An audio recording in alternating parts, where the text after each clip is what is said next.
बिस्मिल्लाहिर्रहमानिर्रहीम अस्सलाम वालेकुम। Welcome back to my channel Madiha food vision में। आज मैं अपने दोस्तों के लिए लेके आई हूँ बहुत ही मज़ेदार सर्दियों की एक और लाजवाब सौगात लेके आई हूँ आप लोगों के साथ अपनी वीडियो शेयर कर रही हूँ कि आज मैं घर में क्या बना रही हूँ।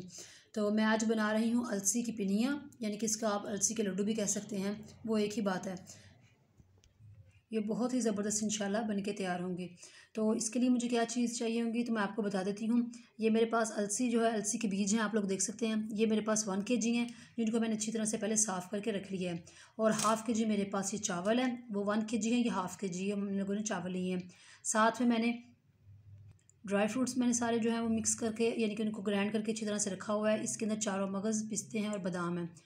और दूसरी तरफ मैंने ये तकरीबन मेरे पास 200 ग्राम जो है मैंने गुड़ लिया है। ये आप लोग अपने टेस्ट के हिसाब से कम या ज़्यादा कर सकते हैं। जब आप लोग इसको बनाना स्टार्ट करेंगे तो उस वक्त आप लोग इसका टेस्ट करके देख सकते हैं। अगर इसको आप लोगों को ज़रूरत हुई तो इसमें आप और ऐड कर सकते हैं।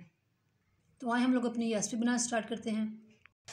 जी, तो हम लोगों ने कढ़ाई अपने चूल्हे पे रख ली है और फ्लेम ऑन कर लिया है। फ्लेम हम लोगों ने मीडियम टू लो रखा है, ज़्यादा हाई नहीं करना वरना ये अलसी जल जाएगी। अब अलसी बनाना हम लोग स्टार्ट करने लगे तो सबसे पहले हम लोगों ने अलसी के जो बीज हैं इनको कढ़ाई में डाला है। हमने इसके अंदर कोई ऑयल वगैरह नहीं डाला, जस्ट इसको हम लोगों ने वैसे रोस्ट करना है। इसको हम लोगों ने पहले रोस्ट करना है अच्छी तरह से। रोस्ट करने के बाद हम लोगों ने इसको पीस लेना है ग्राइंडर में, यानी कि इसका पाउडर फॉर्म में हम लोगों ने बनाना है।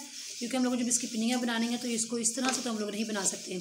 चावलों को भी हम लोगों ने पीस लेना है और हम लोगों ने अलसी को भी पीस लेना है ग्राइंडर में। तो पहले ये अच्छी तरह से रोस्ट हो जाती है, फिर मैं आप लोगों को इसकी फाइनल लुक दिखाती हूँ। जी, तो आप लोग देख रहे हैं ये अच्छी तरह से रोस्ट हो चुकी है, हो रही है साथ में। और हम लोगों ने फ्लेम यहाँ पे ऑफ कर दिया है और इसको मैं ठंडा कर रही हूँ इसी तरह से रूम टेम्परेचर पे। चम्मच हिलाते हुए मैं इसको ठंडा कर रही हूँ। जब ये अच्छी तरह से ठंडा हो जाएगी तो फिर मैं इसको ग्राइंड कर लूँगी, जब ये इनके पाउडर फॉर्म में। और साथ ही मैं चावलों को अलग से ग्राइंड करके रख लूँगी, तो फिर इंशाल्लाह हम लोग इसको बनाना स्टार्ट करेंगे। जी, तो आप लोग देख सकते हैं मैंने अलसी को और जो चावल हैं दोनों को इकट्ठे पीस लिया है और बिल्कुल ये पाउडर फॉर्म में आ चुके हैं। आप लोग देख सकते हैं इस तरह से बिल्कुल ज़बरदस्त ये बन चुके हैं। तो अब हम लोगों ने आगे इसका तरीकाकार करना है इसको बनाने का, वो मैं आपको बताती हूँ। अलसी मैंने एक साइड पे कर लिया है, जो कि मैंने आप लोगों को दिखाई है कि वो अच्छी तरह से पीस ली थी हम लोगों ने।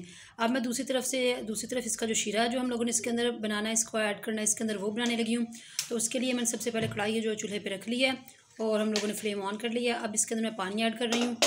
तो इसके लिए मैंने पानी जो है कढ़ाई में ले लिया 3 गिलास, और इसके अंदर जो मैंने गुड़ लिया था वाइट कलर का, आप लोगों को मैंने दिखाया था पहले भी, वो ऐड कर दिया। और अब इसको हम लोगों ने इसी तरह से हिलाते रहना है अच्छी तरह से जब तक ये सारा मिक्स नहीं हो जाता, इसका शीरा नहीं बन जाता। जी, तो आप लोग देख सकते हैं ये जो गुड़ है हमारा वो अच्छी तरह से जो है मिक्स हो चुका पानी में बिल्कुल। और अब हम लोगों ने इसका शीरा बनाने तक इसका वेट करना है कि ये अच्छी तरह से थोड़ा और मेल्ट हो जाए। और अभी तो ये बहुत ही ज़्यादा पतला है, आप लोग देख सकते हैं हल्का हल्का सा इसके अंदर गुड़ है अभी। तो हम लोग अभी वेट करेंगे इसको थिक होने तक। जी, तो आप लोग देख सकते हैं हमारा शीरा बनके तैयार हो रहा है माशाल्लाह। तकरीबन ऑलमोस्ट ये कंप्लीट हो चुका है, आप लोग देख सकते हैं। और अब मैं इसके अंदर घी ऐड कर रही हूँ। तो घी मैं इसके अंदर 200 ग्राम ऐड कर रही हूँ, यानी कि 1 पाव। क्योंकि अलसी के अंदर भी काफ़ी सारा ऑयल होता है, जो कि हम लोगों ने इसको पिसवाने के बाद यानी कि आप लोग देखेंगे जब हम लोग बनाएंगे तो इसमें से भी काफ़ी ऑयल निकलेगा। और हम लोगों ने इसके अंदर सिर्फ 200 ग्राम घी ऐड किया है और इसको भी अच्छी तरह से मैं मिक्स कर लेती हूँ इसके साथ, क्योंकि ये देसी घी जो है वो थोड़ा जमा हुआ है। और जब हम लोगों ने शीरे के अंदर डाला है तो ये इसके अंदर मेल्ट हो जाएगा अच्छी तरह से, क्योंकि हम लोगों ने बिल्कुल इसको यकजान कर लिया। घी जो है वो भी अच्छी तरह से मेल्ट हो चुका है इसके छाछ के साथ। और हम लोग अब इसके अंदर ऐड करने, चूल्हा हम लोगों ने बंद कर दिया है। और अब हम लोग इसके अंदर अलसी ऐड करेंगे, जो कि हम लोगों ने पिसवा के पहले से रखी हुई है। तो इस तरह से हम लोगों ने, अब ये गर्म है काफ़ी सारी, आप लोग देख सकते हैं। अब हम लोग अलसी इसके अंदर ऐड करने के बाद इसको मिक्स कर रहे हैं, आप लोग देख सकते हैं। इसी तरह से आप लोगों ने इसको अच्छी तरह से मिक्स कर लेना है। और जो हम लोगों ने ड्राई फ्रूट्स रखे हुए हैं और मूंगफली, वो हम लोग इसके अंदर ऐड करेंगे साथ ही। अब हम लोग इसके अंदर ड्राई फ्रूट्स जो हम लोगों ने इसको पीस कर रखा हुआ था वो ऐड कर रहे हैं, क्योंकि बच्चे जो हैं वो इसको छोड़ देते हैं अगर आप लोग इसको साबुत इसके अंदर ड्राई फ्रूट्स ऐड करें तो, इसलिए हम लोगों ने पीस कर डाले हैं। और साथ मूँगफली हम लोगों ने निकाल कर रखी है, वो ऐड कर रहे हैं। अब इसको मिक्स करते हैं हम लोग इसी तरह से सारे ये ड्राई फ्रूट्स को।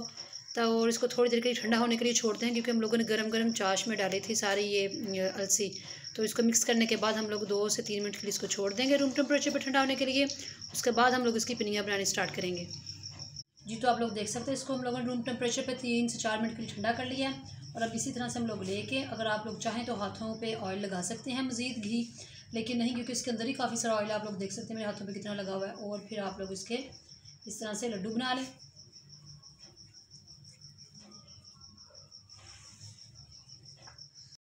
इस तरह से आप लोग इसके चाहे तो शेप थोड़ी बड़े कर सकते हैं लड्डू, या जिस तरह से आप लोगों को पसंद है छोटे बना लें। तो मैंने ये बना लिए, इसी तरह से मैं सारे बना लेती हूँ जी। तो आप लोग देख सकते हैं इसी तरह से मैंने सारी बना ली हैं अलसी के लड्डू। तो ये मैं आप लोगों के सामने आप लोगों को रखे हैं। तो आप लोग देख सकते हैं कितना ज़बरदस्त माशाल्लाह बन के तैयार हुए हैं। इसका जब मैंने शीरा बनाने के बाद इसमें अलसी ऐड की थी तब भी मैंने इसका मीठा चख लिया था, उसका टेस्ट किया था। तो बहुत ज़बरदस्त ये बन के तैयार हुए हैं माशाल्लाह। तो आपने भी इसको इसी तरह से घर में ट्राई करना है और मुझे कमेंट सेक्शन में बताना है कि आप लोगों को ये मेरी वीडियो कैसी लगी जी। तो आप लोग देख सकते हैं मैंने जैसे कि आप लोगों को एक ज़रूरी बात बताना बीच में भूल गई हूँ। अगर जब आप लोगों ने शीरा बनाया था और उसके अंदर अलसी ऐड की थी तो उस लेवल पे आके अगर आप लोगों को ये फ़ील हो कि थोड़ा सा जो है हमारी अलसी जो है कम हो गई है और जो शीरा है वो ज़्यादा है, यानी कि थोड़ा वो लिक्विड फॉर्म में है, तो आप इसमें थोड़ा सा जो पिसा हुआ चावलों का आटा है वो इसके अंदर ऐड कर सकते हैं। उससे जो आप लोगों को ये लड्डू अलसी के हैं वो थोड़े और बन के ये और हार्ड बनेंगे। तो ये आप लोगों ने देख लेना है क्योंकि जब आप लोग बना रहे हों तो इसको ज़रूर आप लोगों ने घर में ट्राई करना है। मुझे कमेंट सेक्शन में बताना है कि आपको मेरी ये वीडियो कैसी लगी। वीडियो अच्छी लगी हो तो इसको लाइक करें, शेयर करें, और जो लोग नए हैं मेरे चैनल पे काइंडली चैनल को सब्सक्राइब करना मत भूलिएगा। अपनी ढेर सारी दुआओं में मुझे याद रखिएगा और नेक्स्ट वीडियो तक के लिए मुझे इजाज़त दीजिए। अल्लाह हाफिज़।